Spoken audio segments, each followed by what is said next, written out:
मित्रांनो नमस्कार. मी बाबासाहेब तोंडे, सहाय्यक प्राध्यापक राज्यशास्त्र विभाग, रयत शिक्षण संस्थेचे राव बहादूर नारायणराव बोरावके महाविद्यालय, श्रीरामपूर, जिल्हा अहमदनगर. मित्रांनो, या ऑनलाईन टीचिंग प्लॅटफॉर्मवर मी पहिल्यांदा आपलं स्वागत करतो. तुम्हाला मनापासून धन्यवाद देतो.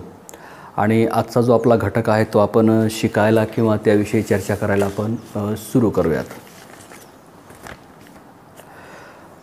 एम ए राज्यशास्त्र भाग 2 सेमिस्टर 3 यातील जो एक पेपर आहे, ज्या पेपरचं नाव आहे आधुनिक राजकीय विचार, त्या पेपरमधील एक प्रकरण महात्मा गांधी यातील काही घटकांविषयी आपण बोलतो आहे. आता खरं तर महात्मा गांधींविषयी बोलायचं, महात्मा गांधींच्या विचारांबद्दल बोलायचं म्हणजे खूप तसं अवघड काम आहे, खूप व्यापक काम आहे.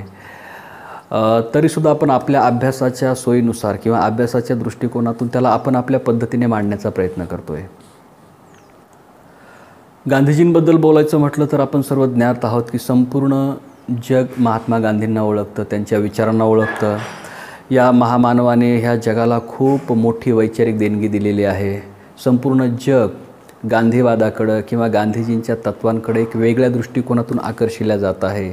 सर्व जगाला हे कळून चुकलेलं आहे की जो आक्रमक मार्ग आहे, जो हिंसेचा मार्ग आहे, या हिंसेच्या मार्गातून किंवा जो सशस्त्र क्रांतीचा मार्ग आहे किंवा आणखी असे जे आक्रमक स्वरूपाचे कुठलेही मार्ग आहेत, हे मार्ग मानवी विनाशाकडे घेऊन जाणारे मार्ग आहेत. गांधीजींचा जन्म हा 2 ऑक्टोबर 1869 गुजरातमधील पोरबंदर इथं झालेला आहे. गांधीजींचं अभ्यासाच्या दृष्टिकोनातून आपण गांधींच्या जीवनातील काही छोट्या मोठ्या गोष्टी त्याचा आपण इथं जास्त उल्लेख करत नाही, परंतु आपण गांधींचं शिक्षण ब्रिटनमध्ये झालं. प्रामुख्याने कायद्याची पदवी ही गांधीजींनी ब्रिटनमधून अचीव केलेली आहे किंवा तिथलं शिक्षण आहे. म्हणजे गांधीजींकडं आपण जेव्हा पाहतो, गांधींचं राहणीमान, गांधींची व्यक्तिरेखा म्हणून आपण जेव्हा पाहतो किंवा बाह्य दृष्टिकोनातून जेव्हा पाहतो, तेव्हा आपल्याला दिसतं की किती साधा माणूस आहे, किती साधी राहणीमान आहे वगैरे वगैरे आपण विचार करतो. पण आपण त्याच वेळेस हे लक्षात ठेवायला पाहिजे की गांधी हे त्या कालखंडामध्ये जगातली जी सर्वश्रेष्ठ बौद्धिक सत्ता ज्या ब्रिटनमध्ये होती, त्या ब्रिटनमध्ये गांधीजींचं शिक्षण झालेलं आहे. साहजिकच ब्रिटनमधील तत्त्वे म्हणा, ब्रिटनमधली जीवनपद्धती, ब्रिटनमधले संस्कार, ह्या गोष्टींनी काही काळासाठी त्यांनासुद्धा प्रभावित केलेलं 100% असणारच, हे नाकारता येत नाही. परंतु गांधीजी जेव्हा भारतात येतात आणि भारतात आल्यानंतर आपले भारतीय, आपला समाज, आपला देश, इथलं सामाजिकरण, इथली व्यवस्था, ह्या दृष्टिकोनातून आपण कुठंतरी काहीतरी वेगळं करतो आहे का म्हणून ते तिथली तत्त्वे सोडून देत आहेत.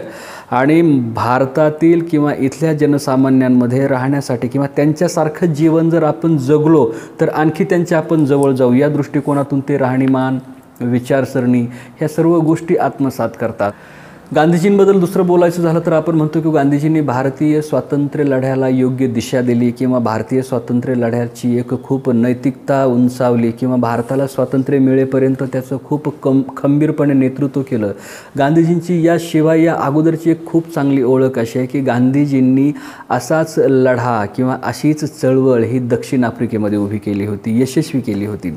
गांधीजी एका खटल्याच्या निमित्ताने दक्षिण आफ्रिकेमध्ये जातात आणि तिथल्या समाज व्यवस्थेमध्ये किंवा तिथल्या भारतीय लोकांवर होणारे जे वेगवेगळ्या प्रकारचे अन्याय आहेत, त्या अन्यायाचं निवारण करण्यासाठी एक चळवळी तिथं उभी करतात किंवा तिथं ते प्रस्थापित व्यवस्थेला न्यायासाठी तोंड देण्याचा प्रयत्न करतात. आणि तिथून खरं त्यांच्या व्यक्तिमत्वाची म्हणा, नेतृत्वाची म्हणा किंवा सामाजिक कार्याची खऱ्या अर्थानं जडणघडण होती. 20 वर्ष दक्षिण आफ्रिकेमध्ये राहिल्यानंतर पुन्हा भारतामध्ये गांधीजी येतात आणि भारतामध्ये आल्यानंतर त्यांच्या तिथल्या अनुभवाचा, त्या नेतृत्वाचा फायदा आपोआप ह्या भारतीय स्वातंत्र्य लढ्याच्या चळवळीला आपण मिळालेला पाहतो. आणि साहजिकच आपण बघतो की टिळक युगाचा अंत होतो, म्हणजे टिळकांचं देहावसन होतं, टिळक युग संपतं आणि गांधी युग तिथून पुढं सुरू होतं आपल्याला दिसतं. आणि टिळक युगापर्यंत असलेली जी स्वातंत्र्य लढ्याची जी प्रमुख तत्त्वे होते, त्या तत्वांमध्ये सुद्धा काही प्रमाणामध्ये बदल पडतो. आणि गांधीजी आपली सत्य असेल, अहिंसा असेल, सत्याग्रह असेल, ज्याला आपण असहकार म्हणतो, अशा वेगवेगळ्या तत्वांचा अवलंब ह्या भारतीय स्वातंत्र्य लढ्याच्या चळवळीमध्ये होतो आणि स्वातंत्र्य लढ्याला एका उच्च किंवा एका नैतिक पातळीवर नेऊन ठेवण्याचं कार्य हे गांधीजींच्या विचारातून घडलेलं दिसून येतं. आज या लेक्चरमध्ये गांधीजींच्या तत्त्वज्ञानाशी संबंधित असलेल्या ज्या प्रमुख 2 गोष्टी आहेत त्याविषयी आपण बोलतो आहे. म्हणजे गांधीजी म्हटलं की सत्य आणि अहिंसा ह्या 2 गोष्टी आपोआप येतात, किंवा सत्य अहिंसा असा शब्द कुठं उच्चारला गेला तर आपोआप तिथंच गांधीजींची प्रतिमा आपल्याला स्पष्टपणे जाणवू लागते किंवा तसा भास होतो. म्हणजे हे तत्त्व हे एवढे त्या व्यक्तिमत्वामध्ये एकरूप झालेले आहेत. सत्य अहिंसा म्हणजे हे गांधीजींचे तत्त्व खूप मोठे आहेत, त्यांच्या विचारांची व्याप्ती खूप मोठी आहे. इथं फक्त आपण ह्या लेक्चरमध्ये आपण ह्या 2 संकल्पनांवर बोलतो आहे. पहिल्यांदा आपण सत्य ह्या संकल्पनेविषयी बोलूया. सत्य म्हणजे नेमकं काय असं जेव्हा आपण विचार करू लागतो तेव्हा पहिल्यांदा आपण असा विचार करतो की आपल्या दृष्टिकोनातून म्हणजे फक्त खोटं बोलायचं नाही म्हणजे सत्य आहे का. सत्य ही संकल्पना जेव्हा आपल्या डोळ्यासमोर येते तेव्हा अहिंसा ही सुद्धा संकल्पना येते. आता या दोन्ही संकल्पना अशा आहेत की ह्या दोन्ही संकल्पना परस्परांशी पूरक आहेत. म्हणजे एक संकल्पना आली की दुसरी संकल्पना आपोआप येतो. गांधीजी तर असं म्हणतात की सत्य हे मानवी जीवनाचं ध्येय आहे किंवा साध्य आहे असं म्हणतात ते. आणि ह्या साध्यापर्यंत पोहोचण्याचा जो मार्ग आहे तो मार्ग कोणता आहे, अहिंसा आहे.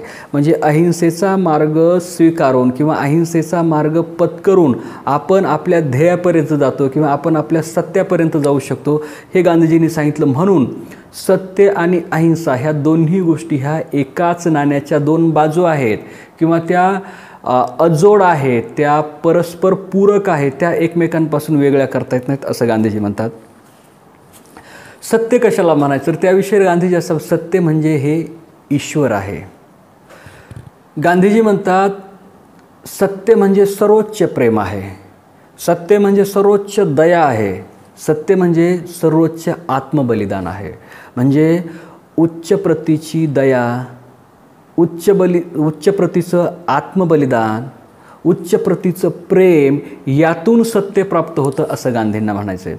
म्हणजे साधा नियम आहे की हा सत्य हा जो गुणधर्म आहे किंवा हे जे तत्त्व आहे, जेव्हा मला ह्या पृथ्वी तलावरील सर्व घटकांविषयी माझ्या मनामध्ये दया निर्माण होईल, माझ्या मनामध्ये त्याबद्दलचं प्रेम निर्माण होईल, त्यांच्या भल्यासाठी मी एका प्रकारे आत्मबलिदान, आता आत्मबलिदान हे काय आहे, मी माझी त्यासाठी ऊर्जा खर्च करतो आहे, मी त्यासाठी कष्ट करतो आहे आणि ह्या सर्वांचा अर्थ असा आहे की मला या माध्यमातून ह्या पृथ्वी तलावरील सर्व घटकांमध्ये त्यांच्या सुखासाठी मला राबायचं आहे, त्यांच्या फायद्यासाठी. फायदा हा या अर्थानं की त्यांना सुख मिळावं, त्यांना समाधान व्हावं, त्यांच्या पुढील संकटे कमी व्हावीत यासाठी मी प्रयत्न करतो आहे. तर हे जे आहे या माध्यमातून ते सत्याची संकल्पना. सत्य मिळवणे म्हणजे प्रत्यक्षामध्ये ईश्वर मिळवणे. आता ईश्वर हा लौकिक अर्थानं घेण्याचा शब्द नाही. म्हणजे ईश्वराला जे अभिप्रेत आहे त्या गोष्टी आपण मिळवणे किंवा ईश्वराकडं आपण ज्या दृष्टिकोनातून पाहतो म्हणजे देव असं करेल तर ही करण्याची वृत्ती ही आपल्या मनामध्ये निर्माण होणे किंवा तो भाव जशाच तसा आपल्यामध्ये निर्माण होणे म्हणजेच काय होणे, ही सत्याची प्राप्ती होणे किंवा सत्य प्राप्त करणे असं गांधीजींना म्हणायचं आहे. इथं सत्यप्राप्ती ही प्रत्येकाला शक्य नाही असं सुद्धा गांधीजी म्हणतात. म्हणजे सत्यापर्यंत पोहोचायचं असेल तर त्या व्यक्तींमध्ये असे विशिष्ट स्वरूपाचे गुणधर्म असले पाहिजेत, विशिष्ट गुण त्या व्यक्तीने विकसित करणं आवश्यक आहे किंवा विकसित केले पाहिजे तर तो सत्यापर्यंत पोहोचू शकतो. म्हणजे गांधीजींना असं म्हणायचं होतं की त्या व्यक्तीकडं धैर्य असलं पाहिजे, धैर्य, धाडस ज्याला म्हणतो आपण, साहस म्हणतो, असं जर धैर्य असेल तर ती व्यक्ती अत्यंत चिकाटीने त्या सत्यापर्यंत पोहोचू शकते. म्हणजे तुम्हाला तुमच्या आत्मिक भावना ही अगदी ऋषितुल्य म्हणा, देवतुल्य किंवा ईश्वराप्रमाणे करायची आणि तिथपर्यंत पोहोचायचं म्हणजे काय, त्या पद्धतीने तुम्ही सतत त्या पद्धतीने कार्य करणं आवश्यक आहे किंवा त्या पद्धतीने तुम्ही काम केलं पाहिजे तर तुम्ही त्या भावनेपर्यंत पोहोचणार आहात. आणि हे करण्यासाठी प्रत्येक व्यक्तीमध्ये तेवढ्या प्रमाणामध्ये चिकाटी असणं आवश्यक आहे. हे म्हणजे हे प्रदीर्घ काळ काम करायचं आहे आणि ते त्यानं केलं पाहिजे म्हणून चिकाटी आवश्यक आहे असं गांधीजी म्हणतात. याच्यासोबत व्यक्तीमध्ये विवेक असला पाहिजे, व्यक्तीमध्ये आत्मविश्वास असला पाहिजे, व्यक्तीमध्ये त्यागाची भावना प्रबळ असली पाहिजे, असं सुद्धा गांधीजी म्हणतात. विवेक काय करतो? विवेक हा शिकवतो प्रत्येक माणसाला की मी जे वागायचं आहे, माझं जे वर्तन असणार आहे, यामध्ये चांगलं काय आहे, यामध्ये वाईट काय आहे. चांगल्या आणि वाईटांची पारख करण्याचं जे महत्त्वाचं काम आहे हे विवेक करतो. हा विवेक ज्या माणसांमध्ये असेल तोच माणूस हा सत्यापर्यंत पोहोचू शकेल. गांधीजी असं म्हणतात की तो आत्मविश्वासही त्या व्यक्तीमध्ये पाहिजे, तो आत्मविश्वासू असल्या पाहिजे, त्याची स्वतःबद्दलच्या काही विशिष्ट धारणा असल्या पाहिजेत, त्याच्या जगण्याचं विशिष्ट उद्देश असला पाहिजे आणि त्यासोबतच हे सत्य प्राप्त करण्यासाठी त्याच्यामध्ये कुठल्याही गोष्टीचा त्याग करण्याची भावनासुद्धा असली पाहिजे. म्हणजे त्यागासारखं तत्त्व म्हणा, त्याग हे खूप मोठं सामाजिक मूल्य आहे आणि ह्या त्यागाची जोपासना त्यामध्ये असेल किंवा त्याग ही संकल्पना किंवा त्याग हे तत्त्व हे त्याच्या व्यक्तिमत्वामध्ये अंतर्भूत झालेलं असेल तर अशा व्यक्तीच काय करू शकतील? अशा व्यक्ती सत्यापर्यंत पोहोचू शकतील, असं गांधींना म्हणायचं आहे. सत्याबद्दल बोलत असताना गांधीजी सत्याचे 2 प्रकार सांगतात. एक सापेक्ष सत्य आणि दुसरं निरपेक्ष सत्य. दोन्हीमध्ये ते भेद करतात किंवा हे सत्याचे 2 प्रकार आहेत असं म्हणतात. आता जे सापेक्ष सत्य आहे, या सापेक्ष सत्यालाच गांधीजी अपूर्ण सत्य असंही म्हणतात. म्हणजे तो एक सत्याचा प्रकार झाला, परंतु पूर्ण सत्य आहे का? नाही. सापेक्ष सत्य हे अपूर्ण सत्य आहे, मात्र तो निरपेक्ष सत्याकडे जाण्याचा मार्ग आहे. सापेक्ष सत्याच्या माध्यमातून व्यक्ती हा निरपेक्ष सत्याकडे जाऊ शकतो. सापेक्ष सत्य हे अपूर्ण आहे, परंतु सत्याकडे जाण्याचा तो एक मार्ग आहे. आणि याबरोबर गांधीजी असं म्हणतात, हे जे सापेक्ष सत्य आहे हे अपूर्ण यासाठी आहे की ते परिस्थितीनुसार बदलत जातं. म्हणजे आज एक गोष्ट जी मला सत्य वाटत आहे, आज एक गोष्ट जी मला योग्य वाटत आहे, ती कालांतराने योग्य वाटेलच असं नाही. आज ज्या गोष्टींचा स्वीकार समाजव्यवस्थेने केलेला आहे, आज ज्या गोष्टी खूप चांगल्या म्हणून मी त्याला गृहीत धरलेला आहे किंवा त्या पद्धतीने मी जगतोय, कालांतराने त्याच गोष्टी मला ह्या चुकीच्या आहेत असं वाटतील. याचा अर्थ काय आहे? ते एक सापेक्ष सत्य आहे. हा सत्याचाच प्रकार आहे, परंतु ते अंतिम सत्य नाही, ते सापेक्ष सत्य आहे. का? कारण ते परिस्थितीनुसार त्याचे संदर्भ बदलत राहतात. आज मला योग्य वाटलेली एक गोष्ट ही कालांतराने योग्य वाटत नाही किंवा त्याबद्दल बघण्याचा माझा दृष्टिकोन बदलतो, माझा म्हणजे व्यक्तीचा दृष्टिकोन बदलतोय, तर ती गोष्ट काय आहे? सापेक्ष सत्य आहे. सापेक्ष सत्याची संकल्पना समजून सांगताना गांधीजी एक उदाहरण देतात. ते म्हणतात, ते आनंद किंवा सुख याचं उदाहरण देतात आणि ते सांगतात, ज्याप्रमाणे सुख ही जी संकल्पना आहे ती मनुष्य परत्वे बदलत जाते. म्हणजे आज मी एक व्यक्ती आहे, मला एका एक्स गोष्टीमध्ये सुख असेल किंवा एखाद्या कृतींमधून मला समाधान वाटत असेल, तीच कृती किंवा तीच गोष्ट ही माझी कायमस्वरूपी आयुष्यभर सुख देणारी असू शकत नाही.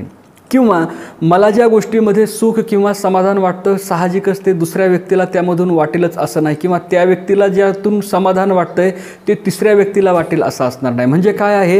हे परिस्थितीनुसार बदलतं आहे, हे व्यक्तीनुसार बदलतं आहे, हे व्यक्तीच्या दृष्टिकोनानुसार बदलतं आहे. म्हणजे ते काय आहे? ते सापेक्ष सत्य आहे. मला ज्या गोष्टीमध्ये आनंद मिळतोय तो त्याच पद्धतीचा आनंद, त्याच तीव्रतेचा आनंद हा प्रत्येक माणसाला त्याच गोष्टीमधून मिळेल असं सांगता येत नाही. म्हणून काय आहे? यातून किंवा ह्या ज्या गोष्टी आहेत किंवा या ज्या कृती आहेत किंवा या ज्या घटना आहेत, या सापेक्ष सत्य आहेत. सापेक्ष सत्यानंतर गांधीजी सांगतात, निरपेक्ष सत्याबद्दल बोलतात. निरपेक्ष सत्य म्हणजेच ईश्वर होय. निरपेक्ष सत्य हे पूर्ण सत्य आहे. सापेक्ष सत्याच्या मार्गाने व्यक्ती येऊन कुठपर्यंत पोहोचते? तर निरपेक्ष सत्यापर्यंत पोहोचते. आणि निरपेक्ष सत्य हे अत्युच्च किंवा श्रेष्ठ दर्जाचं सत्य आहे किंवा ते श्रेष्ठ दर्जाची ती अनुभूती आहे.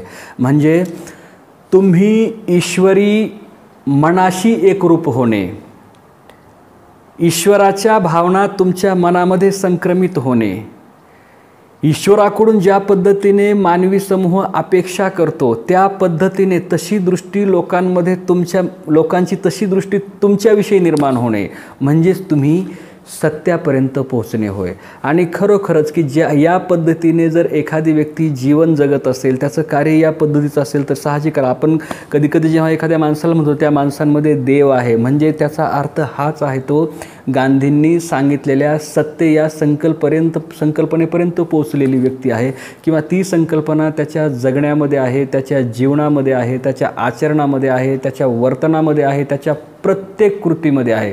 म्हणजे तो सत्यापर्यंत पोहोचलेली व्यक्ती आहे. म्हणजेच गांधीजींनी जे सत्य सांगितलं ते सत्य त्या व्यक्तीने आत्मसात केलेले आहे.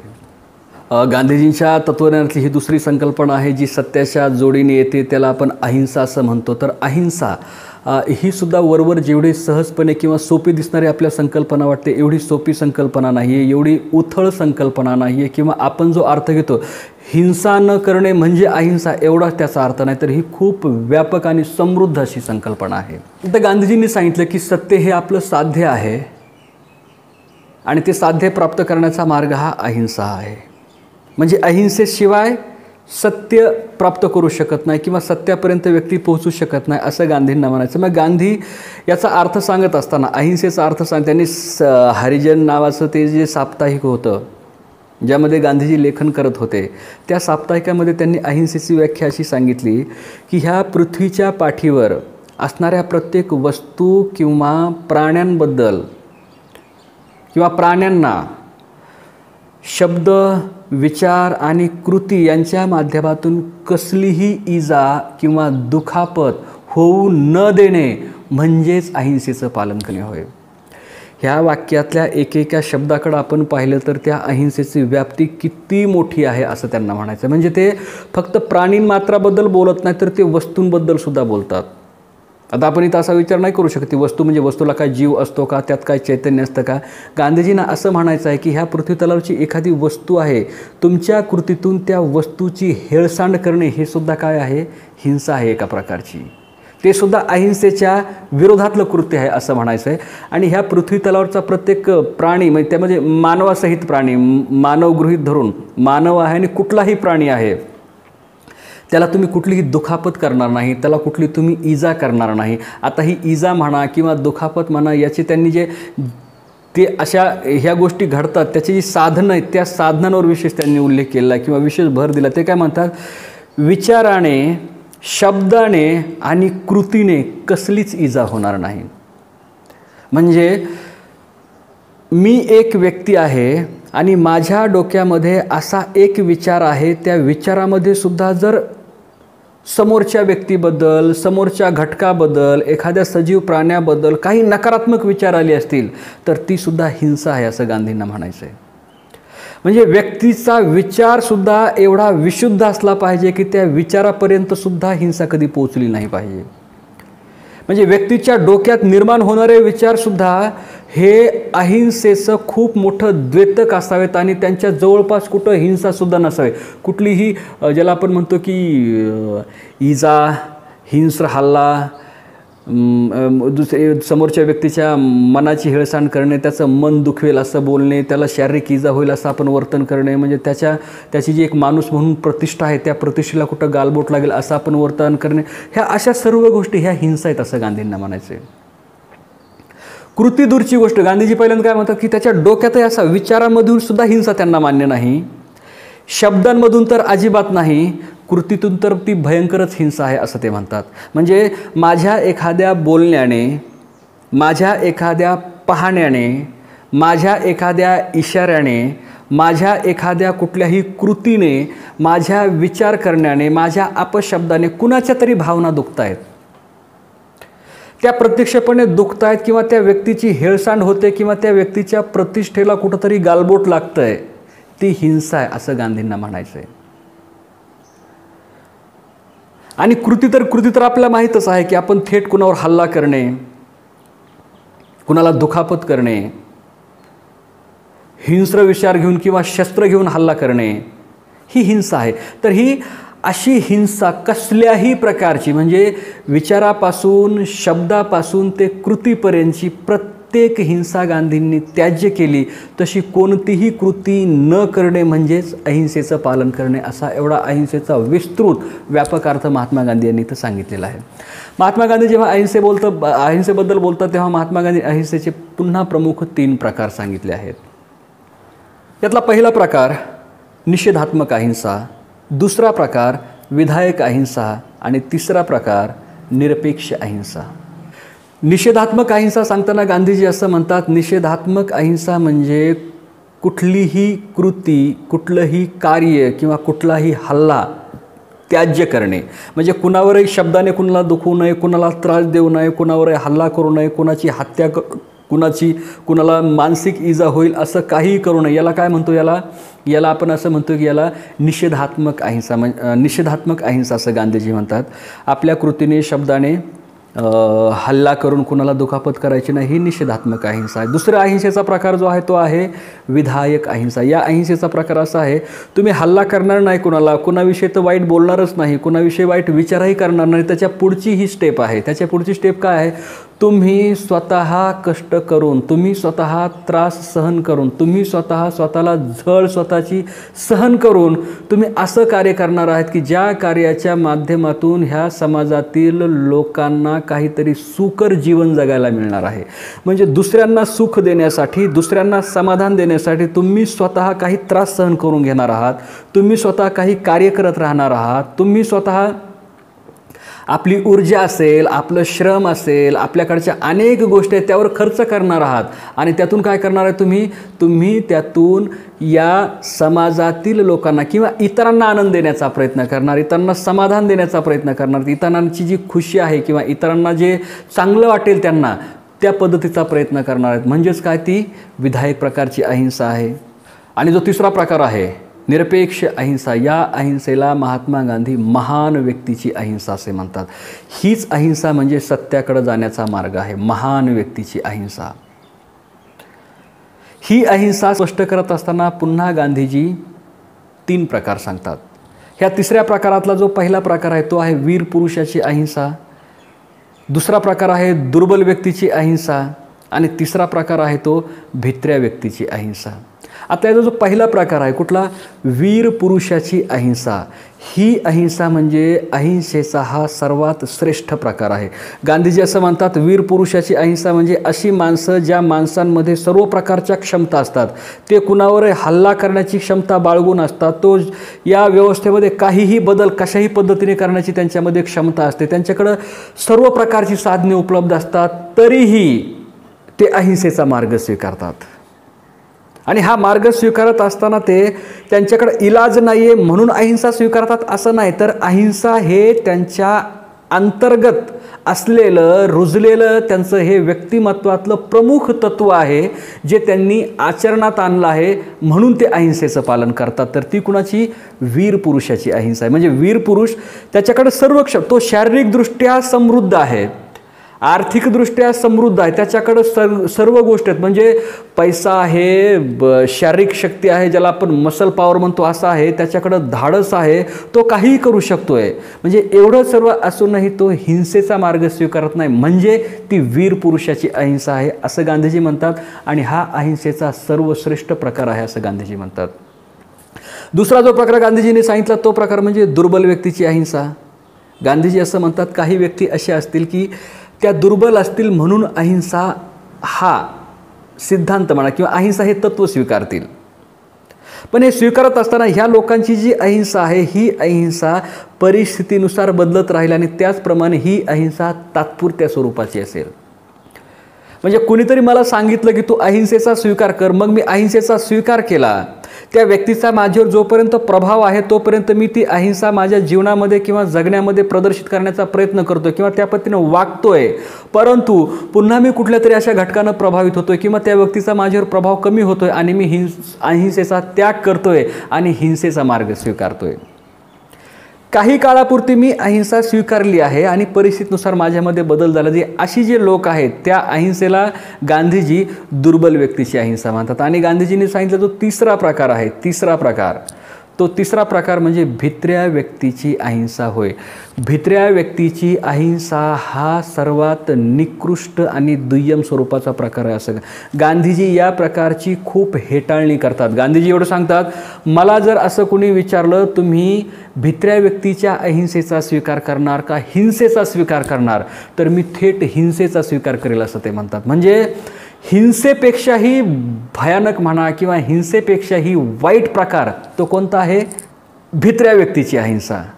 हे एवढं वाईट गांधीजी याला काय म्हणतात, गांधीजी असं म्हणतात, भित्रा व्यक्ती जेव्हा अहिंसेचा मार्ग स्वीकारतो तो त्याने संधी साधूपणाने स्वीकारलेला मार्ग असतो.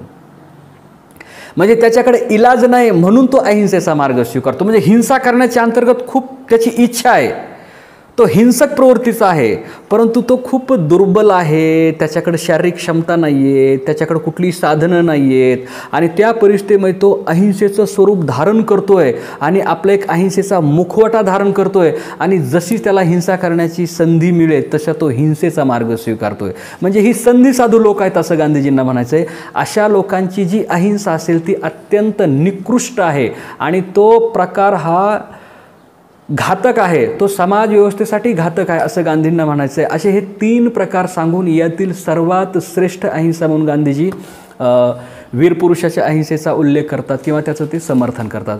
आता गांधींनी बघा, गांधीजींनी सत्य ही संकल्पना मांडली, गांधीजींनी अहिंसा ही संकल्पना मांडली. ही संकल्पना गांधीवादी संकल्पना म्हणून जगभर लोकप्रिय होणारी संकल्पना आहे. खरंच मग गांधीजींनी संकल्पना मांडली म्हणजे फक्त गांधीजी विचार मांडतात आणि म्हणजे व्यासपीठावरून त्यांनी फक्त विचार मांडले आणि व्यक्तिगत जीवनामध्ये त्यांनी त्याबद्दल काहीही कार्यवाही केली असं आहे का? नाही. गांधीजींनी सांगितलेली हिंसा, गांधीजींनी सांगितलेली अहिंसा, गांधीजींनी सांगितलं हे तत्त्व त्यांच्या विचारून ज्याप्रमाणे प्रगट होतं तेवढंच मोठ्या प्रमाणात किंवा त्याहून मोठ्या प्रमाणात त्यांच्या जीवनामधून, त्यांच्या आचरणामधून प्रदर्शित होताना आपल्याला पाहिलं आहे किंवा आपण तसा इतिहास वाचलेला आहे. ते त्यांनी स्वीकारलेली जी जीवनशैली होती त्यातून ते पुन्हा पुन्हा किंवा सहजपणे किंवा सतत त्याचं प्रदर्शन होत होतं. म्हणजे गांधी हे फक्त सैद्धांतिक विचारवंत नव्हते तर ते व्यवहारवादी विचारवंत होते. हे तत्व म्हणजे फक्त त्यांनी स्वीकारलेला आदर्शवाद नव्हता तर हे त्यांनी स्वीकारला त्याचा व्यवहारवादसुद्धा होता. गांधीजींनी ज्याविषयी गांधीजी बोलले त्या गोष्टी गांधीजींनी आपल्या जीवनामध्ये स्वीकारलेल्या आहेत. गांधीजींनी वैयक्तिक जीवनामध्ये अहिंसा आणि सत्य स्वीकारलं. गांधीजींनी स्वातंत्र्याच्या लढ्यामध्ये ह्या तत्वांचा खूप मोठ्या प्रमाणामध्ये प्रसार केला. म्हणजे भारतीय स्वातंत्र्य लढ्याचं नेतृत्व गांधीजी ज्या कालखंडापासून करतात किंवा टिळक युगाचा अंत होतो आणि गांधी युग सुरू होतं, ह्या गांधी युगामध्ये प्रत्येक लढा, प्रत्येक उठाव, प्रत्येक चळवळ किंवा प्रत्येक कार्य जे भारतीय स्वातंत्र्यासाठी केलं गेलं त्या प्रत्येक कार्यामध्ये गांधीजींनी अहिंसेचा स्वीकार केलेला आहे, सत्याचा स्वीकार केलेला आहे, असहकाराचं किंवा शांततेच्या मार्गाचा स्वीकार केलेला आहे आणि त्यातून भारताला स्वातंत्र्य मिळेपर्यंतचा खूप यशस्वी प्रवास करून दाखवला आहे भारताचा. त्याच पद्धतीने गांधीजी हे फक्त काही भारताचे, फक्त काही गुजरातचे म्हणा किंवा भारताचे होते असंच नाही, तर गांधीजींचे विचार हे अखिल मानवजातीसाठी मांडले विचार आहेत. गांधीजी हे विचार मांडत असताना ह्या जगभरात किंवा पृथ्वीच्या पाठीवरील सर्व मानवी जात सुरक्षित राहावी, एकदम शांत किंवा सुव्यवस्थित जीवन त्यांच्या वाट्याला यावं म्हणून ते राष्ट्रांनी कसं वागावं याबद्दलसुद्धा मार्गदर्शन करतात. त्यांचं हे अहिंसेचं तत्त्व हे राष्ट्रांनी एकमेकांशी व्यवहार करत असताना अहिंसा, सत्य ह्या गोष्टींचा आधार घ्यावा असं गांधीजी मत व्यक्त करतात. किंवा हे राष्ट्रामधील राष्ट्रामध्ये जेव्हा सत्य आणि अहिंसा जाईल तेव्हा प्रत्येक राष्ट्रामधील सौहार्दाचं वातावरण निर्माण होईल. प्रत्येक राष्ट्र हे परस्पर सहकार्याच्या भूमिकेतून एकमेकांच्या संपर्कात राहील आणि त्यातून अखिल मानवी जात समृद्ध होऊ शकेल असा गांधीजींच्या या तत्त्वज्ञानाचा अर्थ होतो. गांधीजींनी सांगितलेली अहिंसा, गांधीजींनी सांगितलेले सत्य ह्या वरवर वाटणाऱ्या सहज साध्या संकल्पना जरी असल्या तरी त्या शिकण्यासाठी, शिकवण्यासाठी आणि पूर्णपणे समजून घेण्यासाठी ह्या खूप व्यापक संकल्पना आहेत. याला खूप चिंतनाची गरज आहे, याला मननाची गरज आहे, यावर स्वतः ह्या गोष्टींबद्दल वाचन करण्याची गरज आहे. तेव्हा ह्या संकल्पना खऱ्या अर्थाने आपल्याला समजू शकतील. आचरणात आणते त्यापेक्षा अवघड आहे, परंतु गांधीजींना असं म्हणायचं की प्रयत्न करून ह्या संकल्पना प्रत्येक व्यक्ती आचरणात आणू शकतो, त्या आणाव्यात, त्यातच मानवी जीवनाचं कल्याण आहे असं गांधीजी या संकल्पनेच्या माध्यमातून सांगतात. मित्रांनो, अपेक्षा करतो की ह्या संकल्पना तुम्हाला समजल्या असतील. अशाच गांधीजींच्या नव्या संकल्पना घेऊन, नव्या म्हणजे त्यांच्या विचारातल्या, त्या गांधीवादातल्या ज्या संकल्पना आहेत त्या घेऊन आपण भेटूयात. धन्यवाद.